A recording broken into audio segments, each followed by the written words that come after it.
Hello বন্ধুরা, আজকে আমি ফিশ করছি, লুচি ভেজেছি, তারপর মাংস। এই দেখো মাংস রান্না করেছে। এইদিকে বেল তাড়াতাড়ি লুচি দে যা হয়েছে ফিস্ট করছে। দেখো দেখো কত সুন্দর উনুনে রান্না করছে। তেলটা আমাদের পুড়ে গেল।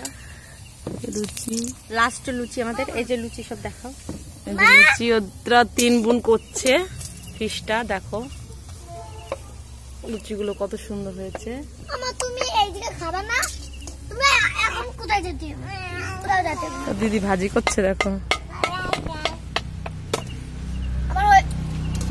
আমার দিকে দেখো, আমি এখন কম স্পিলিং তনিশার হয়ে গেছে। আমার বাড়ি কি হয়েছে?